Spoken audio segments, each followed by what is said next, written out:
कहा कि एक बार सब दोस्त आ जाए।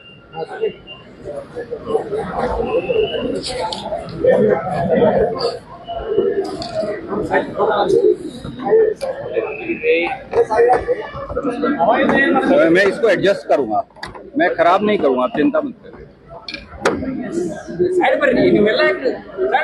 Can we begin, sir?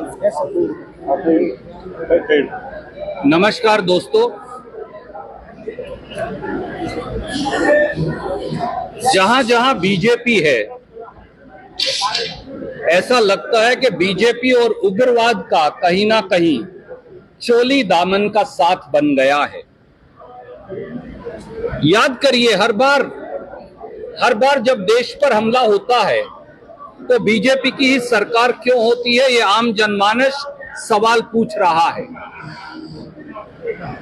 जब IC 814 को अगवा किया पाकिस्तानी उग्रवादियों के द्वारा और कंधार अफगानिस्तान ले जाया गया, तो क्या बीजेपी के कर्नाटक के नेता और देश के नेता जवाब देंगे कि पाकिस्तानी उग्रवादियों मौलाना मसूद अजहर, जरगर और बाकी सब उग्रवादियों को मेहमान बनाकर कश्मीर की जेल से छुड़वाकर बीजेपी के देश के विदेश मंत्री कंधार अफगानिस्तान क्यों छोड़कर आए थे? जब बीजेपी की सरकार थी तो वो इतनी कमजोर सरकारें होती हैं कि देश की संसद तक पर हमला हो गया था। याद करिए, जब बीजेपी की सरकार थी तो इसी सरकार में जब नरेंद्र मोदी जी प्रधानमंत्री थे तो पठानकोट एयर बेस पर पाकिस्तान से आए उग्रवादियों ने हमला किया और केवल एयर बेस पर नहीं, हमारे पुलिस स्टेशन तक उड़ा दिए खुलेआम और हमारे पुलिस के सिपाहियों की और फौज के सिपाहियों की हत्या की। उरी आर्मी बेस के ऊपर नरेंद्र मोदी जी जब प्रधानमंत्री थे तो सीधे सीधे हमला हुआ। पुलवामा में एक्सप्लोजिव लेडन, कई टन एक्सप्लोजिव की कार आई और उसने हमारे आर्मी के कॉन्वॉय को उड़ा दिया। उस समय प्रधानमंत्री जी फिल्म की शूटिंग कर रहे थे। नगरोटा आर्मी बेस पर, जो जम्मू कश्मीर के बिल्कुल सेंटर में है, एंट्री पॉइंट पर है, उग्रवादी आए और उन्होंने हमारे आर्मी बेस पर हमला किया। अमरनाथ यात्रा और रियासी के अंदर इसी प्रकार से हमला हुआ और हमारे निहत्थे अमरनाथ यात्रियों की बीजेपी की सरकार, मोदी सरकार में हत्या की गई। और अब फिर पुलवामा और रियासी और अमरनाथ के बाद पहलगांव में हमला हुआ, जहां कर्नाटक के 3 हमारे निहत्थे साथियों सहित इस देश के 26 लोग जो हैं वो उग्रवादियों द्वारा मार दिए गए। ये क्या कारण है मोदी जी कि जहां जब बीजेपी की सरकारें होती हैं तो उग्रवादी हमला करते हैं और सरकार सोई पड़ी रहती है? बीजेपी का पाक प्रेम, बीजेपी का पाकिस्तान प्रेम कर्नाटक के लीडरों को दोबारा याद करने की जरूरत है। इस देश के 75 साल के इतिहास में अकेले माननीय नरेंद्र मोदी ऐसे प्रधानमंत्री हैं जो बगैर बुलाए दावत खाने पाकिस्तान गए थे, बगैर बुलाए मेहमान के तौर पर केक काटकर आए थे, दावत उड़ाकर आए थे और उसके बदले में हमें पुलवामा का, उसके बदले में माफ कीजिए, हमें पठानकोट का उग्रवादी हमला रिटर्न गिफ्ट के तौर पर पाकिस्तान ने दिया था। 75 साल में बीजेपी अकेली ऐसी पार्टी है जिन्होंने पाकिस्तान की कुख्यात बदनाम ISI को हिंदुस्तान बुलाया था। अमित शाह जी तब भी गृह मंत्री थे, मोदी जी तब भी प्रधानमंत्री थे, पठानकोट एयर बेस की जांच के लिए। और एक बार नहीं, अनेकों बार बीजेपी के नेताओं के ISI और पाकिस्तान से लिंक मिले। मैं आज पूछता हूं विजेंद्र जी से भी और बीजेपी के नेताओं से, नड्डा साहब से भी, ये ध्रुव सक्सेना मध्य प्रदेश में क्या बीजेपी की IT सेल का नेता नहीं था? और बलराम सिंह जो बजरंग दल का नेता था, दोनों ISI के लिए जासूसी करते पकड़े गए थे। क्या ये सही है या गलत है, बताइए। क्या यह सही है या गलत है कि प्रदीप कुरुलकर जो डीआरडीओ की का साइंटिस्ट था और जासूसी करते आईएसआई के लिए पकड़ा गया था, उसके आरएसएस के साथ संबंध पाए गए थे? क्या यह सही नहीं कि जब बीजेपी की जम्मू कश्मीर में सरकार थी तो उन्होंने आसिफा अंद्राबी को बेटी बचाओ का चेहरा बनाया था और उसी आसिफा अंद्राबी ने पाकिस्तान जाकर मौलाना मसूद अजहर के साथ बैठकर हिंदुस्तान के खिलाफ जहर उगला था? ये बीजेपी के नेताओं से पाकिस्तान से लिंक कैसे पाए जाते हैं? दोस्तों, सच्ची बात यह है कि 26 हमारे लोगों की, निहत्थे लोगों की जो हत्या हुई है उससे पूरा देश स्तब्ध है, उसकी आत्मा छलनी है। हमने सामने आकर कहा कि भारतीय राष्ट्रीय कांग्रेस सरकार के हर उस कदम का समर्थन करेगी जिससे आतंकवाद के नाक को कुचल दिया जाएगा। पर इसके बावजूद भी 3 बातें आज सामने आई हैं। पहली बात, ऑल पार्टी मीटिंग को श्रीमान अमित शाह जी ने यह कहा कि जो बैसरन ग्राउंड्स हैं, बैसरन मेडो जिसे कहते हैं पहलगांव के ऊपर, वो जून में खुलनी थी, वो पहले खुल गई है, सुरक्षा चूक हो गई। पर पहलगांव के सब अधिकारी भारत सरकार के और टूर ऑपरेटर कहते हैं कि बैसरन ग्राउंड कभी पूरे साल बंद ही नहीं होता। तो अगर बैसरन ग्राउंड बंद नहीं होता तो हमारा पहला सवाल, क्या यह इंटेलिजेंस और सिक्योरिटी चूक नहीं है? दूसरा सवाल, अमित शाह जी ने, नरेंद्र मोदी जी ने बैसरन ग्राउंड में जब वहां हजारों पर्यटक जाते हैं तो वहां पर पुलिस सुरक्षा बल क्यों नहीं लगाए? तीसरा सवाल, पहलगांव में 3 टियर सिक्योरिटी है। एक टियर है आर्मी का, एक टियर है सीआरपीएफ का और एक टियर है पुलिस का। इसके बावजूद भी 4 किलोमीटर ऊपर जब हजारों पर्यटक जा रहे हैं जो निहत्थे हैं, वहां आपने सिक्योरिटी क्यों नहीं लगाई? चौथा सवाल, नेशनल इन्वेस्टिगेशन एजेंसी एनआईए ने, यह अखबार में आपने छापा है, सुप्रीम कोर्ट में यह कहा है कि 21,000 करोड़ की जो ड्रग्स पकड़े गए गुजरात में, किसके पोर्ट से पकड़े गए जरूर पता करिएगा, उनका सीधा लिंक किससे है? पहलगांव के अटैक से है। तो जो उस पोर्ट का मालिक है गुजरात में, मोदी जी उसको कब बुलाएंगे तफ्तीश के लिए? छठा सवाल, पूरा जम्मू कश्मीर अब यूनियन टेरिटरी है, प्रांत नहीं है। जम्मू कश्मीर में दुनिया की सबसे बड़ी मिलिट्री कमांड है, 3.5 लाख फौजी वहां पर हैं। जम्मू कश्मीर में armed forces special power act लगा है। इन सब के बावजूद भी इतना बड़ा उग्रवादी हमला कैसे हो गया? अब जब बीजेपी के नेताओं के पास पूरे देश में इन 6 सवालों का कोई जवाब नहीं है तो वो ऊल जलूल बातें करने पर उतर आए हैं। हमारा बीजेपी के लोगों से सीधा सवाल है। पहला सवाल, ये सारे उग्रवादी हमले आपकी नाक के नीचे हो रहे हैं। वो शुरू हुआ IC 814 से, वो गया पार्लियामेंट के अटैक पे, वो गया पठानकोट के अटैक पे, वो गया उरी के अटैक पे, वो गया पुलवामा के अटैक पे, वो गया नगरोटा के अटैक पे और वो हुआ पहलगांव के अटैक पे। तो बीजेपी की सरकार, उसके प्रधानमंत्री और गृह मंत्री क्या कर रहे हैं? क्या वो इतने कमजोर हैं कि वो जम्मू कश्मीर के अंदर सुरक्षा देने में असफल हैं? और बीजेपी के इन लोगों के जो ISI और पाकिस्तान से लिंक पाए गए हैं, इसके बारे में क्या जवाब है? और बीजेपी का ये जो पाकिस्तान प्रेम है जिसकी मैंने चर्चा की कि आप ISI को भी हिंदुस्तान बुला लेते हैं पठानकोट एयरबेस जांच के लिए और खुद भी बगैर बुलाए मेहमान की तरह चल जाते हैं, इन सवालों का जवाब और सुरक्षा चूक का जवाब देना पड़ेगा।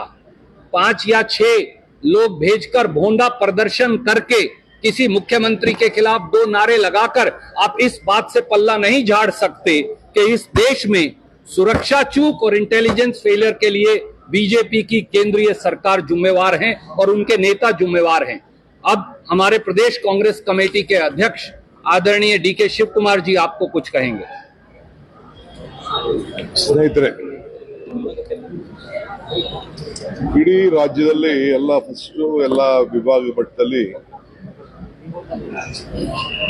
ಈ ಬಿಜೆಪಿ ಸರ್ಕಾರದಿಂದ ಯಾವ ರೀತಿ ಬೆಲೆ ಏರಿಕೆ ಆಗಿ ಜನಕ್ಕೆ ತೊಂದರೆ ಆಗ್ತಾ ಇದೆ ಅನ್ನೋ ಒಂದು ವಿಚಾರಕ್ಕೆ ನಾವು ಪ್ರತಿಭಟನೆಯನ್ನ ಮಾಡಿಕೊಂಡು ಬರ್ತಾ ಇದ್ದೇವೆ. ಬೆಂಗಳೂರಲ್ಲಾಯ್ತು, ಮಂಗಳೂರಲ್ಲಾಯ್ತು, ಹುಬ್ಳಿ ಧಾರವಾಡಲ್ಲಿ 1ನೇ ತಾರೀಕಿದೆ, ಇವತ್ತು ಬೆಳಗಾಂನಲ್ಲಿ ಇದೆ. ಸಂವಿಧಾನದ ರಕ್ಷಣೆ ಮಾಡಲಿಕ್ಕೆ ಮತ್ತು ಈ ಬೆಲೆ ಏರಿಕೆ ವಿರುದ್ಧವಾಗಿ ನಾವು ಹೋರಾಟವನ್ನು ಮಾಡ್ತಾ ಇದ್ದೀವಿ. ಕೇಂದ್ರ ಸರ್ಕಾರ ಎಲ್ಲ ಸಾಮಗ್ರಿಗಳನ್ನು, ಪೆಟ್ರೋಲು, ಡೀಸೆಲ್ಲು, ಗ್ಯಾಸು, ಚಿನ್ನ, ಬೆಳ್ಳಿ, ಎಣ್ಣೆ ಎಲ್ಲ ಪದಾರ್ಥಗಳನ್ನು ಬೆಲೆ ಏರಿಕೆ ಮಾಡಿದೆ. ಸಾಮಾನ್ಯ ಜನ ಎಲ್ಲ ತೊಂದರೆ ಅನುಭವಿಸ್ತಾ ಇದ್ದಾರೆ. ಅದರ ಪ್ರತಿಭಟನೆಯನ್ನ ಮಾಡಿಕೊಂಡು ನಮ್ಮ ಪಕ್ಷ ನಮ್ಮ ಕೆಲಸ ನಾವು ಮಾಡ್ತಾ ಇದ್ದೀವಿ. ಇವತ್ತು ಮೊದಲನೇ ಬಾರಿಗೆ ಬಿಜೆಪಿಯವರು ಒಂದು 4 ಜನ ಕಾರ್ಯಕರ್ತರ ಕಳಿಸಿ, ಒಬ್ರು ಪಕ್ಷದ ಕಾರ್ಪೊರೇಟರು, ಬ್ಲಾಕ್ ಅಧ್ಯಕ್ಷರು, ಏನಂತ ಗೊತ್ತಿಲ್ಲ, ಅದಕ್ಕೆ ಕಳಿಸಿಸ್ಬಿಟ್ಟು ನಮ್ಮ ಪ್ರತಿಭಟನೆ ಕಾರ್ಡ್ ಇಟ್ಕೊಂಡು ಒಳಗಡೆ ಬಂದು ಕಬ್ಬಾಟ ಪ್ರದರ್ಶನ ಮಾಡಿ ಒಂದು ಕೂಗನ್ನ ಕರೆದು ಒಂದು ಗದ್ದಲ ಎಬ್ಬಿಸಲಿಕ್ಕೆ ಪ್ರಯತ್ನ ಮಾಡಿದ್ದಾರೆ. ನಾನಿವತ್ತು ಎಲ್ಲ ಬಿಜೆಪಿ ಮತ್ತು ವಿರೋಧ ಪಕ್ಷದ ಎಲ್ಲ ನಾಯಕರಿಗೆ ಹೇಳಲಿಕ್ಕೆ ಬಯಸ್ತೇನೆ, ಈ ರೀತಿ ಈ ಪ್ರವೃತ್ತಿ ನಿಮ್ದು ನಡೀತಾ ಇದ್ರೆ ಇಡೀ ರಾಜ್ಯದಲ್ಲಿ ನಿಮ್ಮ ಒಂದು ಸಭೆನೂ ಮಾಡಕ್ ಬಿಡಲ್ಲ.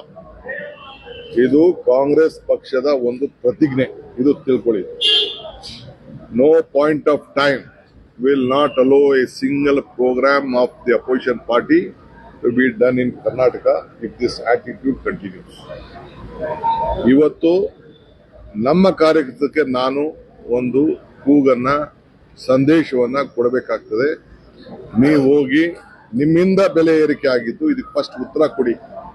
ಯಾಕೆ ಚಿನ್ನದ ಬೆಲೆ ಜಾಸ್ತಿ ಆಯ್ತು, ಪೆಟ್ರೋಲ್ ಆಯ್ತು, ಡೀಸೆಲ್ ಆಯ್ತು, ಗ್ಯಾಸ್ ಆಯ್ತು, ನಾವು ಅದಕ್ಕೆಲ್ಲ ಸಹಾಯ ಮಾಡಬೇಕು ಅಂತೇಳಿ ಇವತ್ತು ನಾವು 52,000 ಕೋಟಿ ರೂಪಾಯಿ ಜನರಿಗೆ ಕೊಟ್ಟು ನಿಮ್ಮೆಲ್ಲರ ಬದುಕಿನಲ್ಲಿ ನಾವು ಕೂಡ ಒಂದು ಭಾಗಿಯಾಗ್ತಾ ಇದ್ದೀವಿ.